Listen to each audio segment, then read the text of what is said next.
Good evening, everyone, and on behalf of the U.S. delegation, I'd like to welcome Vice Premier Liu, Vice President Wang, State Councilor Yang, all the members of the Chinese delegation, our U.S. colleagues and distinguished guests, to the 7th U.S.-China Strategic Economic Dialogue.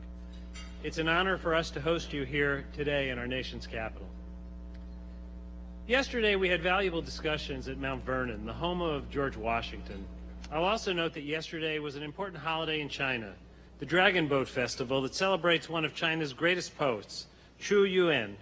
Though he predated them by nearly 2,000 years, he shared many of the admirable qualities of our forefathers.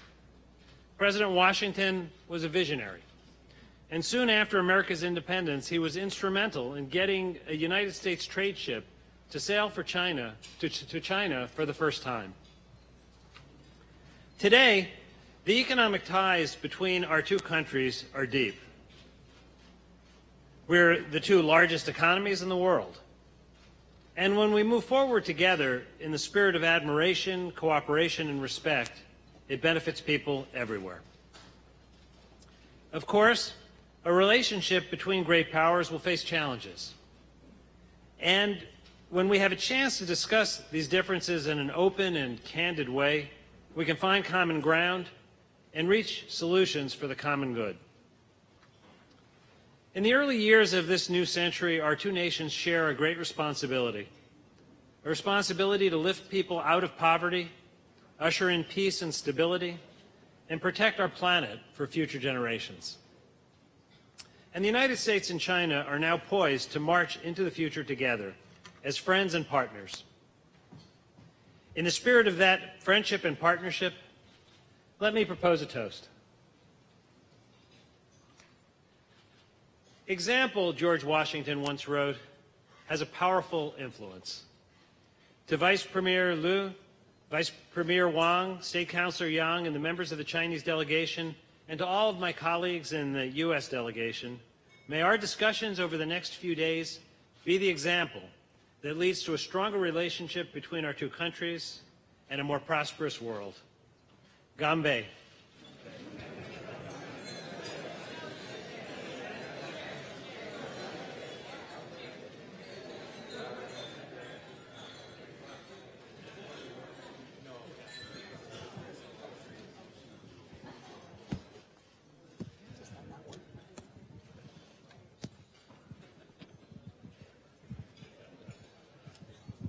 Good evening, everybody, and welcome to the State Department.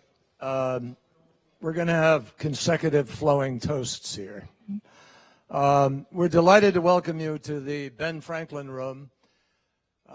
This is our primary entertainment room for the State Department, and we're really delighted that so many of you have come to join us tonight and to join our distinguished delegation. Vice Premier Liu, thank you for being with us here.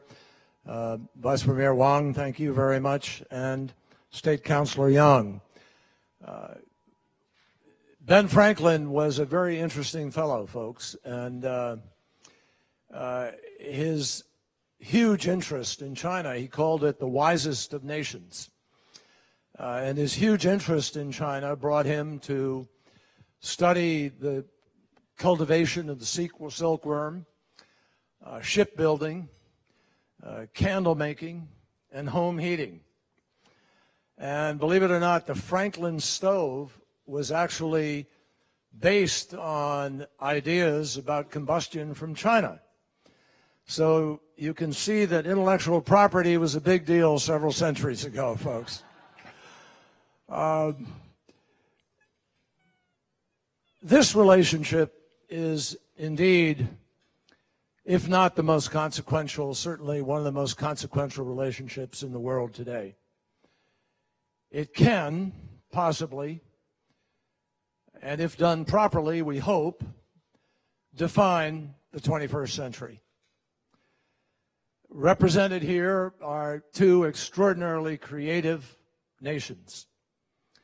Nations of doers, nations of people who are always ready to honor the pursuit of education and always ready to push the curve of discovery.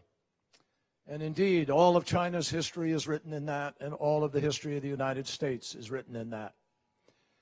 It now falls on us at the dawn of this century to be in a position to make enormous choices of consequence that will impact all of the rest of the world. In counterterrorism, in global climate change, in global health, in infrastructure, investment and development, in the development goals for 2015 and beyond, and in many other ways, what we can find as our cooperative path is going to do more to have an impact on other nations than perhaps any other choices any other nations make. That's not an exaggeration, and it is not said with any arrogance at all. It's said with humility and with a sense of responsibility. And I think it's fair to say that it is that sense of responsibility that has guided us in our conversations last night at Mount Vernon and today, and will guide us tomorrow, and particularly in the meeting that we will have with President Obama. In a few short months, President Xi will make an historic visit to the United States for a state visit. And we have high expectations that that visit can help us to define this road ahead. We have cooperated quite extraordinarily on climate change. As I mentioned this morning, only 3 or 4 years ago, it was unthinkable that China and the United States would actually be sitting, cooperating and working together to deal with it, rather than divided as we were over Kyoto, over Copenhagen, over hopeless numbers of conference of parties through the years. Now we are partners leading the world in an effort to get a successful agreement out of Paris. On Ebola, China stepped up in an unprecedented way and joined us in helping to prevent the 1 million of people that were predicted to die by January of last year, because we all took a risk and went in and made a difference. On infrastructure, we are now talking about partnering together on development issues in Africa and elsewhere. So indeed, we have huge opportunities, even as we are honest enough to acknowledge to each other, yes, we also have some differences. Today we talked as honestly and directly as you can about those, with a clear determination by all of us to build on the vision expressed by President Xi for a Chinese dream, and of course a vision that has been expressed since the Great Depression in our country for the American dream. If we can meld those dreams and do the things that China and the United States are capable of, then I am confident that the history we write of this century will be one that is worthy and that we can be proud of. So I ask everybody to join me in drinking to prosperity, to peace, and to partnership between China and the United States. Kanpai.